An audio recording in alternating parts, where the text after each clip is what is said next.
Hello, I'm Peter Sale. I'm a marine scientist who's had a wonderful life living and working around the world's tropical shores, and I now live in Muskoka. My life began in the tropics and subtropics, culminating with 5 years in Bermuda before emigrating to Canada at the grand old age of 10 years. In Bermuda, I began to learn about the seashore and coral reefs. I learned about some of the animals, but I also learned about deep time and complex geological processes. I learned that it was possible to live on an island, the rock of which was built entirely by tiny coral polyps. If I'd lived in some other kind of place, I'd have learned other fascinating things, such as when I came to Canada and learned that glaciers sculpted the landscape. After 13 years in Canada and far from any ocean, I'd grown up, I'd completed my bachelor's and my master's degrees in zoology, and I'd learned that one could be paid to learn about the natural world. I then traveled a third of the way around the planet from home, back to the tropics, to become a coral reef scientist. And how I did that is a story in itself. In mid-August of 1964, I boarded a DC-9 in Vancouver, bound for Honolulu, and PhD studies at the University of Hawaii. I headed off to Hawaii without even a professor identified in whose lab I would work. After turning down opportunities to work with outstanding researchers at the University of Miami and University of British Columbia, two of the strongest campuses in marine biology then and today. Until the possibility of studying there arose, I did not even know there was a University of Hawaii. The university offered me a teaching assistantship, but Hawaii offered me Polynesia and coral reefs. I chose with my heart, not my head, and began learning how to pronounce Hawaiian place names even before I set off for the West Coast in that plane. I don't recommend this as the best way to make decisions concerning graduate school, but it led me to a lifetime career as a coral reef scientist, taking me round the world, based successively at universities in Australia, in the US, and in Canada, and always doing research on coral reefs. Choosing Hawaii over UBC or Miami, one of the most stupid yet best decisions I ever made. Now, why did I write this book? Well, it all began at a conference in 1999. This was a small conference in Fort Lauderdale. About 500 coral reef scientists from around the world gathered to explore reef science. There were the usual plenary talks, contributed papers, and lively poster sessions where enthusiastic students and professors display posters describing their current research and then try and entice other participants with their elevator pitches. My work is really exciting because. Poster sessions are great times for conversation, and the reef science community, while global, is closely knit, colleagues, collaborators, and friends. I don't remember my own paper or very much else about that conference, but I do remember the conversations because so many of them centered on the circumtropical bleaching event that had just ended the year before. A mass bleaching event is a rapid and conspicuous change on a reef caused by physiological stress being experienced by the corals. This causes the breakdown in the most important symbiotic relationship on a coral reef, that between the corals and the minute algae which live within the coral cells. The algae, hundreds of thousands to millions per square centimeter of coral tissue, are pigmented. They're basically photosynthesis machines. They're pigmented, and as they are expelled by the stressed coral, it is left a ghostly white. It's bleached. This can happen overnight.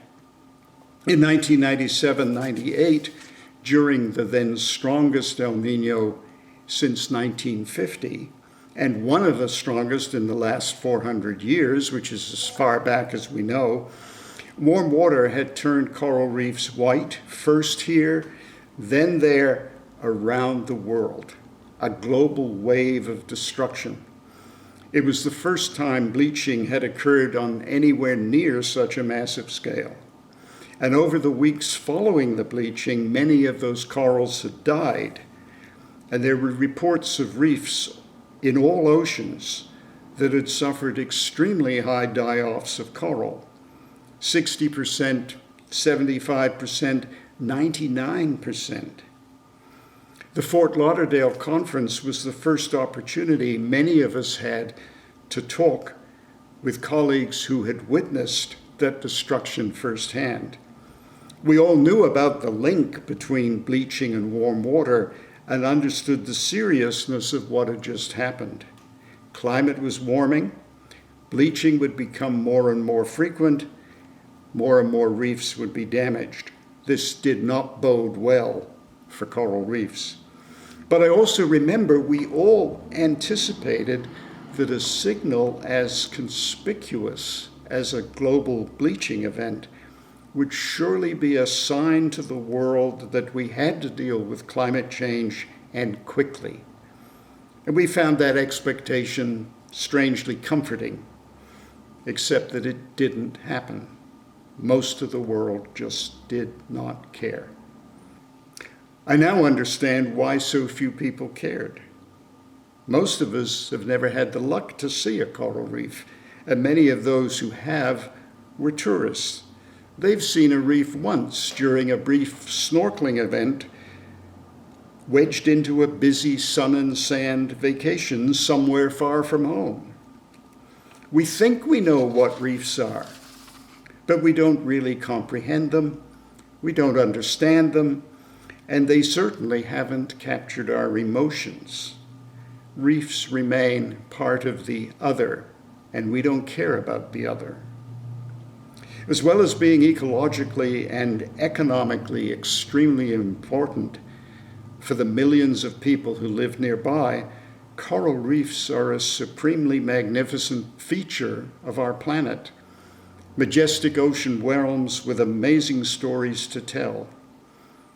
Their stories can bring pleasure, open us to new perspectives, delight our minds and senses, while revealing intricacies in the way this world we inhabit is put together.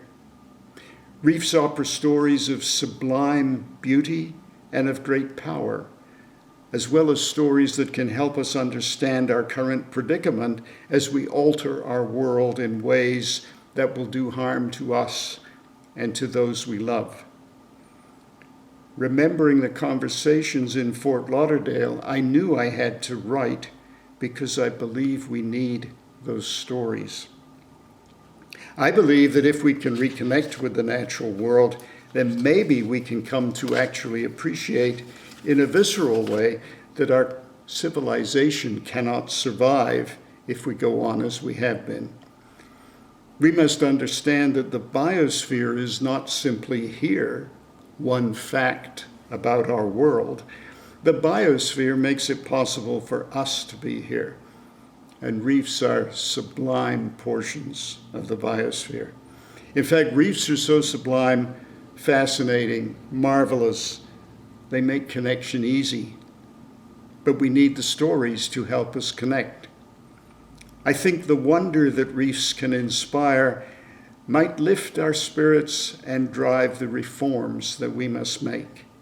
Just possibly, reefs might help us act sufficiently fast to save them too. So, what's in the book? Apart from a brief account of my own awakening, this book proceeds from stories of how reefs form, to aspects of how reef ecosystems function, and to how we perceive and value reefs.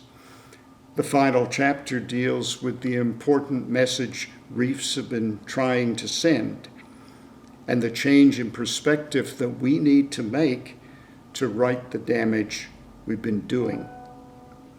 My stories are mostly based on science, Many have a chronology driven by the way in which scientists pursued them over many years, and some of the later stories are more recent in the sense that the underlying science began to be explored more recently. In telling the stories, I've tried to tell of the discovering as well as the discoveries, because I find accounts of how science is done far more compelling than a description of the results. Some of the science discussed is my own, but most is not, and the focus on scientific understanding is simply a consequence of how I have always approached the natural world. This book is my effort to reveal some of the wonder that coral reefs can inspire. I hope you enjoy it.